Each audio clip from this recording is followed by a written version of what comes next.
दोस्तों ये वही भड़वा है जिसने डीवाईएसपी को गोली मार दी थी और उसके बावजूद भी इसके खिलाफ कोई एक्शन नहीं लिया गया। ये जब इसने डीवाईएसपी को गोली मारी थी तब ये काफ़ी पावरफुल था। हालांकि ये विधायक के नाम से भी जाना जाता है। फ़िलहाल मैं अभी नहीं पता कि ये हालांकि पिछले कई सालों से तो ये जेल में ही है, लेकिन जब ये विवादों में फंसा था तब ये विधायक हुआ करता था।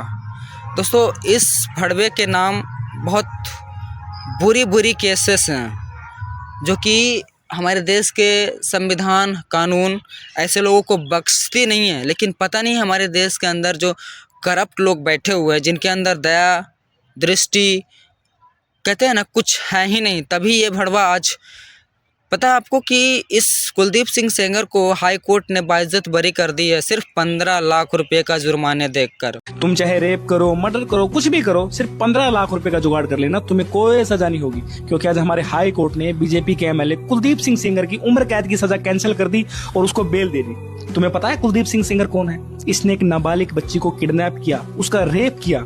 और अब किसी माँ बहन बेटी की इज्जत से कोई खिलवाड़ करे तो कहीं नहीं गया, तुम्हारे लिए कोई नहीं खड़ा होने वाला।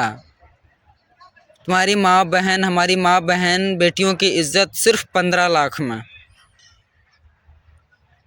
ये हम और आप नहीं कह रहे, हमारे देश की कोर्ट कह रही है। सिर्फ 15 लाख रुपये लेके इस कुलदीप सिंह सेंगर को आज 10 साल बाद कोर्ट इस नतीजे तक पहुंची भी है तो पीड़िता को कहीं ना कहीं इंसाफ नहीं मिला है। इंसाफ मिला है तो कुलदीप सिंह सेंगर को ही मिला है, जो कि वो अब तक इस गलती को छुपाने के लिए ना जाने कितने गलतियां कर बैठा है इस पीड़िता के परिवार के साथ। इस कुलदीप सिंह सेंगर ने अपने गुनाहों को छुपाने के लिए या अपने पावर और रुतबे को दिखाने के लिए इस पीड़िता के पूरे परिवार वालों को निगल गया। और जब बच्ची के पिता ने उसके खिलाफ कंप्लेन की तो उल्टा बच्ची के पिता को झूठे केस में फंसवा दिया और पुलिस से इतना पिटवाया कि उसकी जेल में ही मौत हो गई। और ये यही नहीं रुकता, इसने जब बच्ची अपने वकील और अपनी चाचियों के साथ कोर्ट में जा रही थी उनको ट्रक से टक्कर मरवा दी। उसमें उसके दोनों चाचियों की मौत हो गई और बच्ची और वकील कोमा में चले गए। और इसी दरिंदे को आज हमारे हाई कोर्ट ने सिर्फ 15 लाख का फाइन लगाकर इसकी सजा माफ करके इसको बेल। ताऊ को मार दिया, चाचा को मार दिया, चाची को मार दिया।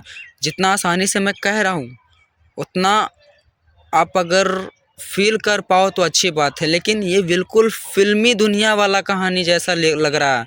जब मेरे सामने ये कहानी आया था इस भड़वे की, भाई कैसे कोई झूठा इल्ज़ाम लगा सकती है, और लगाएगी भी तो उसके पीछे तो इन्वेस्टिगेशन हुआ होगा ना। लेकिन नहीं, इस भड़वे ने इस लड़की के साथ दुष्कर्म किया है तभी ये केस इतने सालों से चल रहा है। कुछ न कुछ चीज़ें जो है मिल रही है इसके खिलाफ, तभी इसके खिलाफ इतना दिन से केस चल रहा है। अगर कोई झूठ मूठ का केस लगाए तो इतना दिनों तक नहीं चल सकता भाई ये केस। इस भड़वे ने जोश में आवेश में आके अपने सत्ता पावर पैसे का फ़ायदा उठाते हुए इसने करा है। और ये भी सही है, ये बात भी सही है कि इस भड़वे ने आवेश में आके उस पीड़िता के परिवार को भी ख़त्म करवाया है, एक एक करके मरवाया है। और कहा जाता है कि डीवाईएसपी को इसने जब गोली मारी थी तब भी इसके खिलाफ किसी ने खड़ा हुआ नहीं था उस टाइम। ये उत्तर प्रदेश उन्नाव के विधायक है, इसका पूरा परिवार इसके विधायकी पे उछलता है। इसका भाई तक इस पीड़िता के घर वालों पे हमला किया है, इस पीड़िता के घर वालों पे हमला करके उनको डराया है, धमकाया है। कहा जाता है कि इस भड़वे से और उस पीड़िता के परिवार वालों को बहुत अच्छा रिश्ता था। जब ये भड़वा सेंगर सिर्फ मुखिया हुआ करता था तब उस पीड़िता वालों के साथ इसका अच्छा रिलेशन था, इसलिए धीरे धीरे इसकी कमियां वो जान रही थी। पीड़िता के परिवार इसकी कमियां इसकी खामियां सब जानते थे। और जब वो विधायकी के चुनाव में विधायक बन गया जीतने के बाद, तो उसका रुतबा बदल गया, हाव भाव बदल गया, और फिर इसी के खिलाफ वो बातें करने लगा जो कि इन लोगों को पसंद नहीं आ रहा था, पीड़िता के परिवार वालों को। और फिर इनकी सारी हरकतों को वो लोग मीडिया वालों के सामने, लोगों के सामने रखना शुरू कर दिया, तो यही चीज़ कुलदीप सिंह सेंगर को पसंद नहीं आया और धीरे धीरे वो अपने रास्ते से इन लोगों को हटाने का कोशिश किया। यहाँ तक कि इतना हैवानियत इस भड़वे में है कि उस लड़की के साथ दुष्कर्म भी किया। ये कह के बुलाया अपने आवास पे कि हम तुम्हें नौकरी देंगे अगर तुम्हारे परिवार वालों के साथ बुरा हो रहा है तो।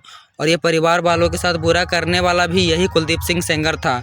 एक एक करके उस पीड़िता के परिवार वालों को निगल गया। कभी किसी को टक्कर मरवा दिया ट्रक से, तो कभी किसी को गोली मरवा दिया, तो कभी किसी को धमकी दिलवा दिया। मतलब जीना हराम कर रखा है। तब जाके एक वक्त ऐसा आया कि पीड़िता ने और पीड़िता के परिवार वालों ने मिलके यूपी उत्तर प्रदेश योगी नाथ के सीएम आवास पे जाके आत्मदाह करने की कोशिश की कि अब हमें इंसाफ चाहिए, इन लोगों ने हमारे साथ बहुत अन्याय किया है। तब जाके कहीं ना कहीं ये केस लाइमलाइट में आया। और आज जब पिछले कई सालों से केस के पीछे सुनवाई पे सुनवाई हो रही थी, फाइनली जब डिसीजन दिया भी तो पीड़िता के खिलाफ ही दिया हमारे इस देश के न्यायाधीश ने, हमारे इस देश के न्यायपालिका ने बिल्कुल खिलाफ, जो कि सिर्फ 15 लाख के जुर्माना पे इस कुलदीप सिंह सेंगर को रिहा कर दिया, बाइज्जत बरी कर दिया। कहाँ गया हमारे देश के जाने माने कानून कहे जाने वाले, संविधान कहे जाने वाले? हमारे देश इस कंडीशन में विश्व गुरु बनने का बात कर रही है, जहाँ पे 10 साल 12 साल बाद भी किसी केस की सुनवाई हो रही है तो बिल्कुल खिलाफ ही जा रही है, पीड़िता के खिलाफ जा रही है। सो दोस्तों, आप अपना राय दीजिए क्या है आपके इस बारे में। So thank you, bye.